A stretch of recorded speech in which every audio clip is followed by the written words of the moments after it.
baby had over 96 broken bones and injuries after only spending 10 days with her parents. Trigger warning. So Jasmine's parents, James Robinson and Catherine White, began dating 3 years prior in 2015, and their relationship became very toxic. They were both known for their quick tempers, their violent outbursts, and severe drug abuse. Both of their families said they were like fire and gas, and there was bound to be an explosion at some point. By March of 2018, the police and CPS received numerous calls accusing the couple of abusing their 2-year-old son. The anonymous caller claimed that James had been kicking and punching his son, while Catherine had been pinching her son under his arm, and both were leaving bruises all over his body.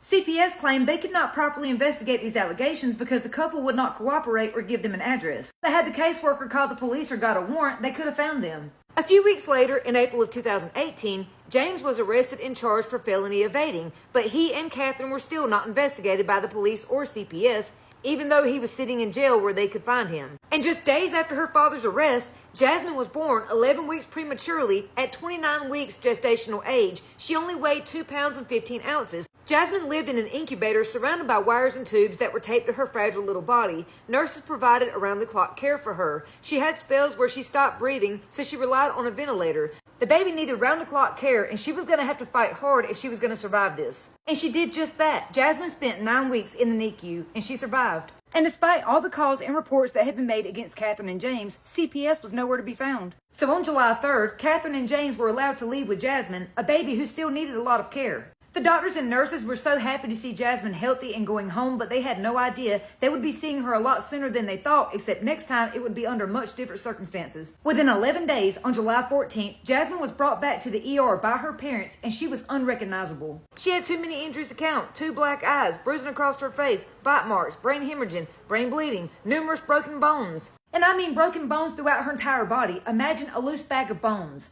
Doctors spent the next 3 days performing brain scans to see if she had any brain activity, but all the test results were the same. She had none, and by July 18th, Jasmine was pronounced dead. Now, for whatever reason, James and Catherine were not arrested right away. The police only briefly questioned them at the hospital, in which they told 2 different stories. Jason told the police the day before Jasmine died, he was trying to feed her a bottle and she wouldn't take it. But then when she did take it, all of a sudden, she stopped breathing. So that was when he performed CPR and she regained consciousness, and he did not take her to the hospital. Now, Catherine claimed she wasn't there this last time, but said she had seen the baby stop breathing before, in which they performed CPR and she regained consciousness, and she admitted they didn't take the baby to the hospital because they didn't want CPS to take the baby away from them. So these 2 would remain free for an entire year. Y'all, they would get pregnant yet again for the 3rd time. So a month later, Jasmine's autopsy was finally completed and the police got the results. And that was when they learned that James and Catherine had been lying to them the entire time. Jasmine had over 96 broken bones, fractures, and injuries. Jasmine had 2 severe cracks in her skull, 72 fractures to her ribs, and 23 other broken bones and fractures throughout the rest of her body. She had 2 brain bleeds and multiple hemorrhages. Her brain was liquid. She had severe bruising around her eyes, across her face, and all over her scalp.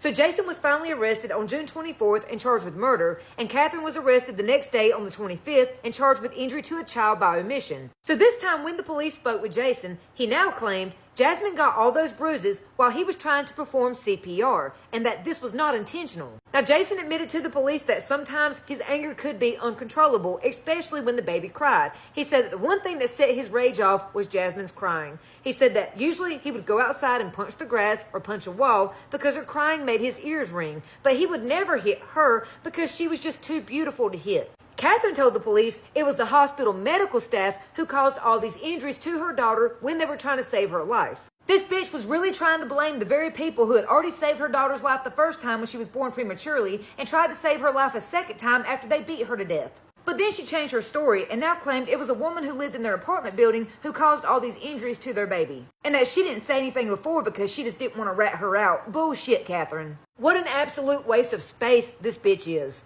Jason didn't appear for his bond hearing, but when Catherine appeared, the judge set her bond at $5,000 and she was released. Now, Jason and Catherine had a roommate, and he said the couple was being really weird right before Jasmine's death. He alleges when they were doing CPR on the baby, he told them, "You need to take her to the ER right now," but they both refused and didn't seem to care about the baby's well-being. But of course, he didn't call 911 when he witnessed this. He also said when Jasmine was in the hospital, Catherine told him to get rid of all her baby stuff because she didn't want to come home and see it because it would make her sad.